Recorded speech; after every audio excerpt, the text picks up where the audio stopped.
दोस्तों आज हम 2025 में आई मूवी सैयारा को एक्सप्लेन करेंगे, लेकिन आपने अगर इस मूवी को सिनेमा हॉल में नहीं देखा है तो प्लीज इस मूवी को एक बार हॉल में जरूर देखिएगा।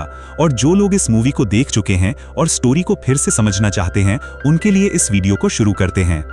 कहानी की शुरुआत में हमें एक लड़की दिखाई जाती है जिसका नाम वानी होता है। हम देखते हैं कि वानी अपने बॉयफ्रेंड महेश का इंतजार कर रही होती है अपने परिवार के साथ। दरअसल दोस्तों आज इनकी कोर्ट मैरिज होती है। वानी एक बहुत ही अच्छी राइटर होती है। तभी उसे अपने बॉयफ्रेंड महेश अय्यर का फोन आता है। वो उसे बताता है कि वो अर्जेंटली सैन फ्रांसिस्को जा रहा है। वानी को लगता है कि वो किसी काम से जा रहा है। वो कहती है ठीक है, मैं हमारी शादी पोस्टपोन कर दूंगी, लेकिन वो बोलता है कि मैं अब शादी नहीं करूंगा। ये सुनते ही वानी टूट जाती है। इस सदमे से वो बेहोश हो जाती है। तभी सीन चेंज होता है और हमें 6 महीने बाद की स्टोरी दिखाई जाती है। उस धोखे की वजह से वानी डिप्रेशन में जा चुकी थी। अब उसकी माँ उससे सब कुछ भूल जाने के लिए कहती है। फिर हम देखते हैं वानी अपने पिता के साथ अपनी जॉब के इंटरव्यू के लिए जा रही होती है। तभी रास्ते में हमें क्रिश दिखाया जाता है जो कि एक सिंगर होता है। वो किसी बात से बहुत नाराज होता है जो स्टोरी में हमें आगे पता चलेगा। वानी उस न्यूज एजेंसी में आ जाती है जहां उसका इंटरव्यू होता है। तभी वो अपने शूलेस बांधने के लिए अपनी डायरी को एक जगह पर रख देती है और हम देखते हैं कि क्रिश कपूर को, जो कि सिगरेट पी रहा होता है, वानी को देखकर लगता है कि वो एक बिगड़ा हुआ लड़का है। वानी अंदर चली जाती है, लेकिन क्रिश कपूर उसकी डायरी को देख लेता है। तभी हम देखते हैं वानी का इंटरव्यू हो रहा होता है।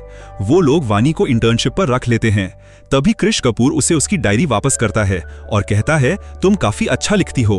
फिर जाकर वो उसकी सीनियर एडिटर को बहुत मारता है। दरअसल दोस्तों क्रिश अपने बैंड का लीड सिंगर होता है, मगर इस कंपनी का एडिटर उसका नाम काटकर किसी अमीर आदमी के बेटे का नाम छाप देता है, जिस वजह से वो बहुत गुस्सा होता है।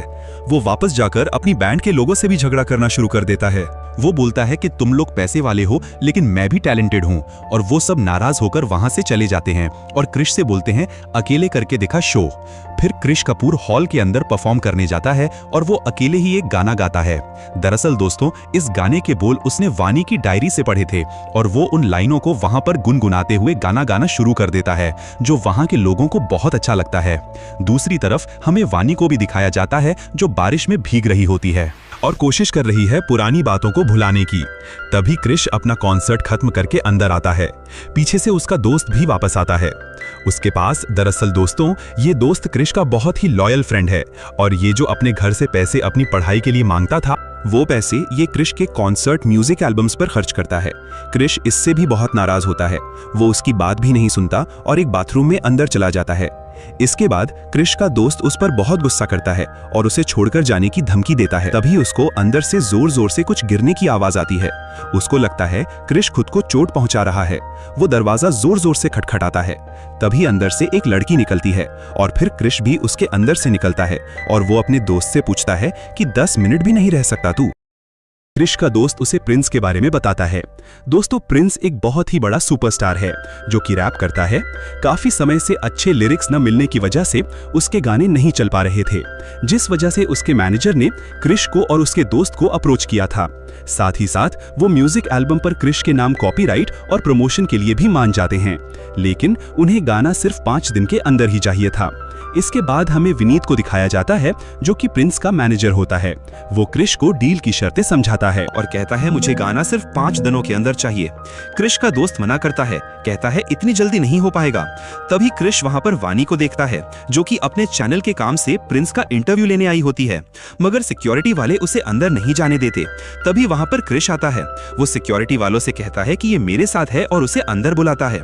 वानी अपनी डायरी क्रिश को दे देती है और प्रिंस से मिलने चली जाती है। तभी क्रिश का दोस्त उसे जाकर डांटता है और कहता है कि तू कुछ भी बोल देता है, इतनी जल्दी हम गाना कैसे लिखेंगे। उधर वानी प्रिंस का इंटरव्यू लेना चाहती थी, लेकिन उसका मैनेजर उसे मना कर देता है। फिर हम देखते हैं दोस्तों क्रिश वानी की डायरी पढ़कर कुछ लाइन गुनगुनाता है जो वहां पर सबको बहुत पसंद आती है। उस गाने को सुनकर प्रिंस भी वहां पर आता है। वो बहुत इंप्रेस हो जाता है। प्रिंस उससे कहता है कि तुम बहुत टैलेंटेड हो, मगर इस गाने के आगे के बोल क्या हैं? क्रिश बोलता है मुझे नहीं पता, क्योंकि ये इस लड़की ने लिखा है। तभी सीन चेंज होता है और हमें वानी का ऑफिस दिखाया जाता है, जिसमें वानी बताती है कि प्रिंस हमें इंटरव्यू देने के लिए मान गया है। बदले में उसे सिर्फ मुझे एक गाना लिख करके देना है जो कि 5 दिन के अंदर हो जाएगा। इस बात से न्यूज एजेंसी के लोग बहुत ही खुश हो जाते हैं। अब क्रिश और वानी गाना लिखने के लिए एक स्टूडियो में आते हैं। क्रिश वानी से उसकी डायरी लेने की कोशिश करता है, जिस पर वानी मना कर देती है और कहती है ये डायरी मेरी पर्सनल डायरी है। फिर वो कहता है कि इस गाने के आगे की लाइन क्या है। वानी रहती है मुझे नहीं पता क्योंकि मैंने सारे पन्ने फाड़ दिए थे। क्रिश उससे कहता है कि तुम पन्ने क्यों फाड़ देती हो। वानी उसे कुछ नहीं बताती। क्रिश वानी से गाने के आगे की लाइन लिखने के लिए बोलता है। स्टूडियो के अंदर से उसका दोस्त भी बार बार उन पर जोर डाल रहा था, जिस वजह से वानी गाना नहीं लिख पाती। क्रिश उससे वजह पूछता है तो वानी गुस्सा जाती है और बोलती है गाना लिखने के लिए एक अच्छा माहौल होना चाहिए, जब आप अच्छे मूड में हो तो आप अच्छा लिखते हो। ये सब बातें सुनकर क्रिश उसे अपनी फेवरेट जगह ले जाता है। क्रिश वानी से बोलता है सोचो तुम विराट कोहली हो, एक बॉल पर 5 रन चाहिए हो और इंडिया पाकिस्तान का मैच हो, कैसा माहौल होगा। और क्रिश इस बात पर बॉल को नेट के बाहर मार देता है और कहता है कि देखो दुनिया चिल्ला रही है खुशी से। ये सब बातें सुनकर वानी फिर से लिखना शुरू कर देती है। गाना लिखते लिखते काफी टाइम बीत जाता है और कुछ दिनों में ये दोनों काफी करीब आ जाते हैं। धीरे धीरे वानी क्रिश को पसंद करने लगी है। दोनों साथ में बहुत घूमते हैं। क्रिश उसे अपने बैंड से मिलवाता है, जहां पर फिर क्रिश उसके लिए गाना गाता है। फिर एक दिन क्रिश और वानी बाइक पर कहीं जा रहे होते हैं। रास्ते में उसे एक आदमी दिखता है जिसने बहुत शराब पी रखी थी और वो गाड़ी के सामने खड़ा था। क्रिश उसे देखकर गाड़ी वापस मोड़ लेता है। तभी सीन चेंज होता है। क्रिश वानी एक स्टूडियो में काम कर रहे होते हैं। तभी वहां पर पुलिस आ जाती है। पुलिस क्रिश को एक आदमी से मिलवाती है। दोस्तों दरअसल वो आदमी क्रिश का ही बाप होता है। वो नशे में लोगों को परेशान कर रहा था। इस वजह से पुलिस उसे धमकी देती है और बोलती है कि अगर अब की बार तुम्हारे पिताजी ने कोई भी लफड़ा किया तो मैं तुम्हारे साथ साथ तुम्हारे पिता को भी जेल में डाल दूंगा। उसके बाद क्रिश का दोस्त उसके पिताजी को उसके घर छोड़ने की कोशिश करता है। इसके बाद क्रिश का बाप नशे की हालत में क्रिश के दोस्त को धक्का देता है। क्रिश इस बात से और गुस्सा जाता है और वो अपने बाप को धक्का देकर रोड पर गिरा देता है और उसके ऊपर पैसा फेंकता है और कहता है लो पी लो जितनी शराब पीनी है। फिर वो वहां से चला जाता है। ये सब देखकर वानी बहुत डर जाती है। वानी क्रिश को ढूंढती है। वह उसे अपनी फेवरेट जगह यानी वही क्रिकेट प्रैक्टिस ग्राउंड पर मिलता है। वो बहुत गुस्से में होता है और बहुत दुखी भी। वानी उसे अपने बारे में सब कुछ सच सच बताती है और क्रिश से बोलती है कि कैसे उसकी वजह से वो डिप्रेशन से बाहर आई, कैसे उसकी वजह से उसने फिर से लिखना शुरू किया, कैसे क्रिश ने उसके बुरे वक्त में उसकी मदद करी। वानी बोलती है कि मैं भी तुम्हारी हेल्प करना चाहती हूँ, लेकिन क्रिश नहीं सुनता। तभी वहां निराश होकर वहां से जाने लगती है, जिस पर क्रिश बोलता है कि वानी प्लीज हेल्प मी। फिर सीन चेंज होता है। क्रिस के पापा किसी बार में शराब पी रहे होते हैं। पैसे ना होने की वजह से बार का मालिक उसका पर्स छीन लेता है। इस बात से वो बहुत गुस्सा हो जाते हैं और झगड़ा शुरू हो जाता है। तभी वहां पर क्रिश आता है और वो बार के मालिक को पैसा देकर अपने पिताजी को वहां से ले जाता है। क्रिश अपने पिताजी को एक रिहैब में ले जाता है। रिहैब का मैनेजर वानी से बताता है कि इस रिहैब की 1 साल की फीस है 9,60,000 रुपए, जिसका 50% उसे कुछ दिन में जमा करना पड़ेगा। क्रिश भी उनकी बातें सुन रहा होता है। क्रिश विनीत के पास जाता है और वो उससे और पैसे मांगता है। विनीत कहता है मैं तुम्हें और पैसे दे सकता हूँ, लेकिन शर्त ये है अगर तुम मुझे इस गाने का कॉपीराइट दे दो और साथ साथ IP भी, जिसकी वजह से उसका ना उस गाने पर नाम होगा और ना ही वो उस वीडियो में दिखेगा। क्रिश बहुत मजबूर था और वो अपने पिता को नशे से बाहर लाने के लिए मान जाता है। वानी एक रूम से उसकी सारी बातें सुन रही होती है। वो क्रिश के लिए बहुत दुखी होती है। तभी सीन चेंज होता है और क्रिश वानी को उसके घर छोड़ने जाता है। क्रिश वानी से बोलता है कि आज हम आखिरी बार मिल रहे हैं। वानी कहती है मगर ऐसा क्यों? क्रिश बोलता है कि तुम्हें प्रिंस का इंटरव्यू मिल गया, मुझे पैसे मिल गए, प्रिंस को गाना मिल गया, हम तीनों का मकसद पूरा हो गया है। दरअसल दोस्तों क्रिश भी वानी को पसंद करने लगा था। वानी बहुत ही अच्छी लड़की थी। क्रिश नहीं चाहता था कि वो उसके साथ रहे और उसे दुख पहुंचे, इसलिए वो वानी को खुद से दूर करना चाहता था। क्रिश वहां से चला जाता है। वानी की फैमिली बहुत खुश होती है और सब मिलकर वानी का इंटरव्यू टीवी पर देख रहे होते हैं। तभी वानी अपनी डायरी में प्रिंस के कॉन्सर्ट का टिकट देखती है और वो अपना गाना सुनने के लिए वहां पहुंचती है। क्रिश भी वहीं होता है। वानी उसे देख लेती है। वो दोनों काफी करीब आते हैं। फिर वानी क्रिश को किस करती है।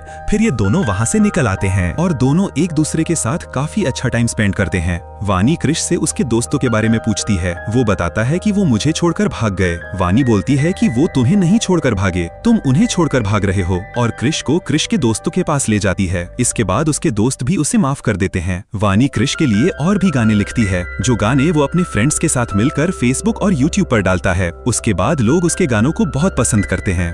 धीरे धीरे क्रिश काफी पॉपुलर हो जाता है। एक दिन क्रिश का दोस्त बोलता है कि मेरे पास एक प्लान है, हम एक कॉन्सर्ट प्लान करते हैं गोवा में, और सब लोग उसके लिए मान जाते हैं। फिर एक दिन जब क्रिश वानी को उसके घर छोड़ने जाता है, तब वानी के मम्मी पापा क्रिश को देख लेते हैं।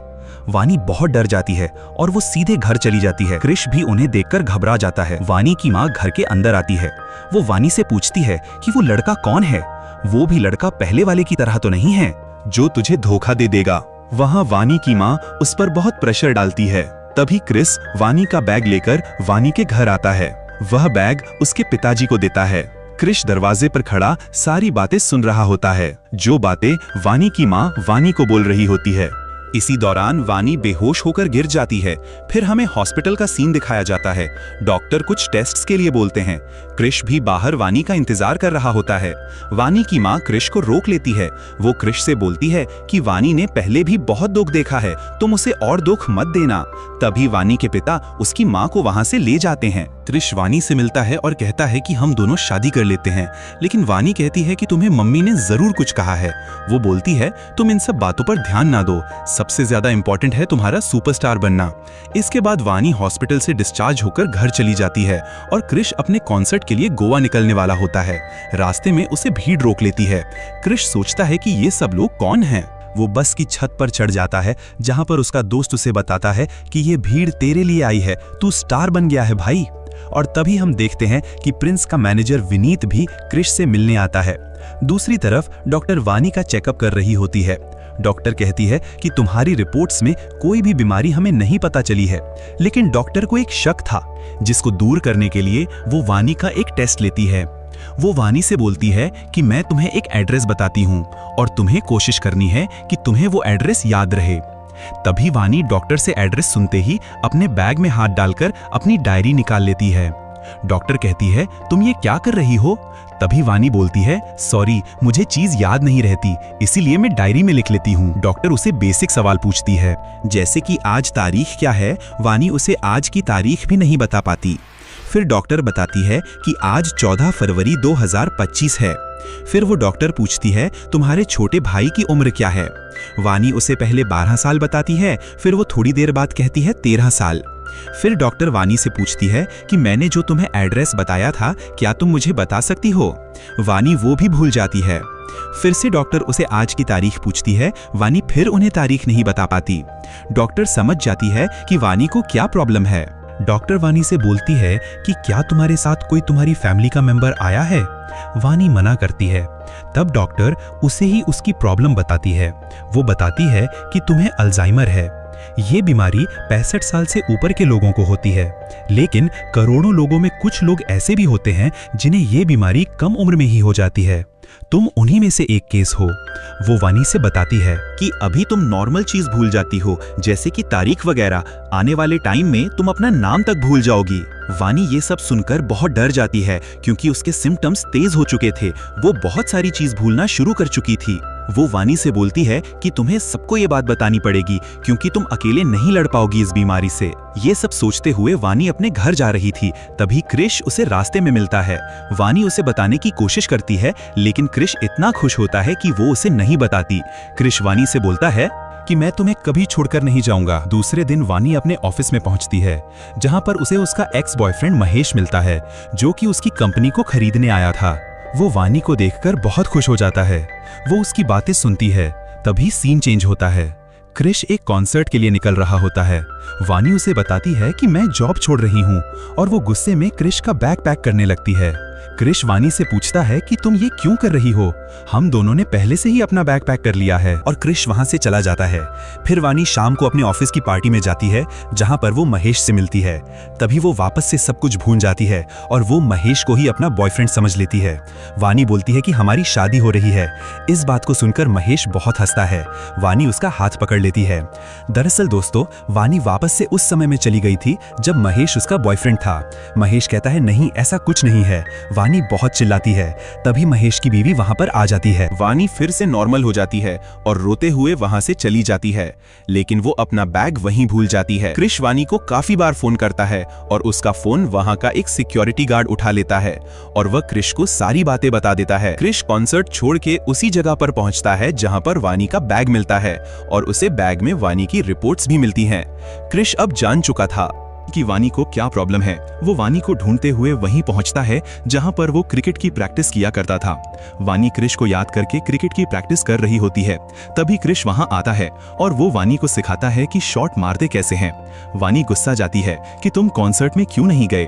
वानी जान गई थी, क्रिश को पता चल गया था उसकी बीमारी के बारे में। वानी उसे कहती है कि मुझसे दूर हो जाओ, तुम्हारी लाइफ बहुत इंपॉर्टेंट है, तुम्हें स्टार बनना है।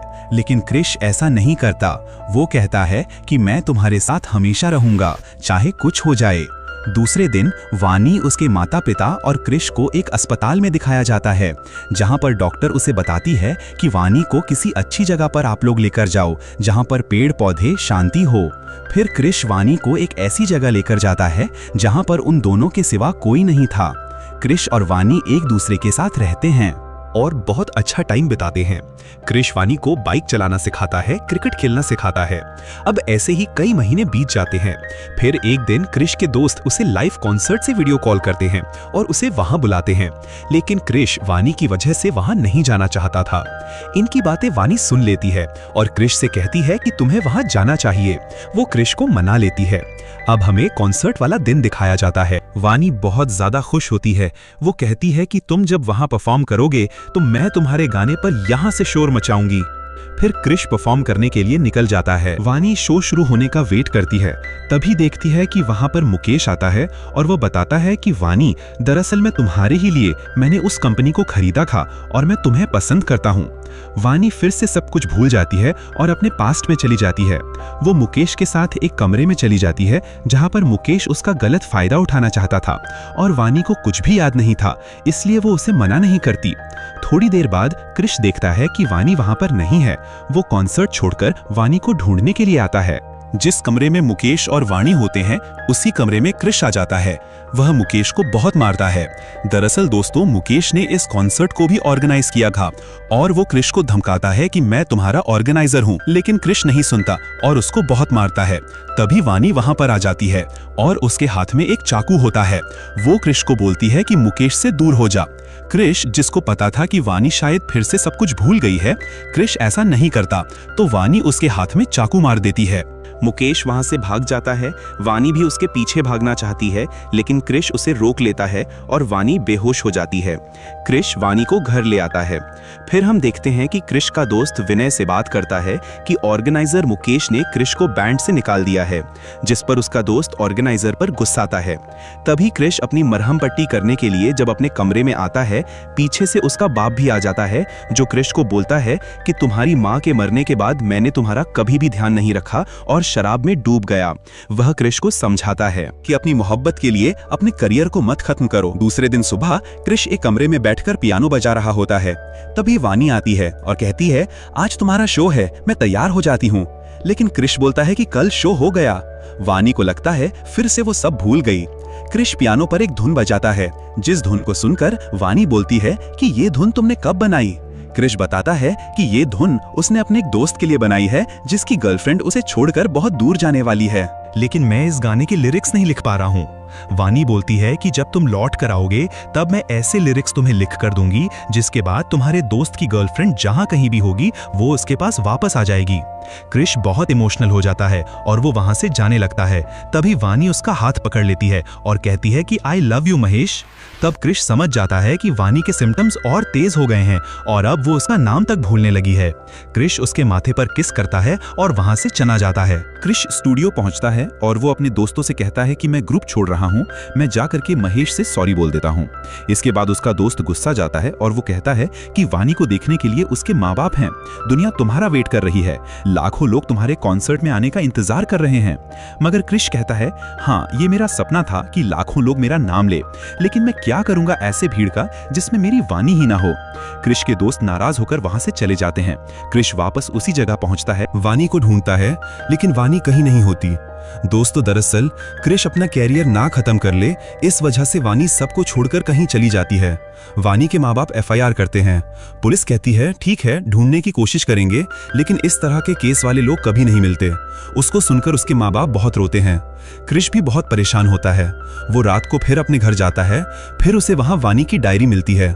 वानी ने क्रिश के लिए वो गाना लिख दिया था जिसका उसने उससे प्रॉमिस किया था। क्रिश वापस से अपने दोस्तों के पास जाता है और वो कहता है कि मैं इस गाने को रिकॉर्ड करूंगा और ये गाना हर जगह बजना चाहिए ताकि वानी वापस आ जाए। इन सब के बीच 1 साल बीत जाता है। क्रिश बहुत बड़ा स्टार बन चुका था। वो इंडिया के हर शहर में जा जाकर गाने गाता है, कॉन्सर्ट करता है और सभी जगह वानी को ढूंढता है, लेकिन वो उसे कहीं नहीं मिलती। फिर क्रिश अपने फॉरेन टूर शुरू करता है और इंडिया से बाहर शो करने वाला होता है। एक दिन क्रिश का दोस्त बहुत खुशी से उसको बताता है कि हमारे सॉन्ग पर लोग बहुत सारी रील्स बनाकर इंस्टाग्राम पर और यूट्यूब पर अपलोड कर रहे हैं। वो बड़ी सी स्क्रीन पर क्रिश को वो सारी रील्स दिखता है। क्रिश का इन सब चीजों में कोई भी इंटरेस्ट नहीं था।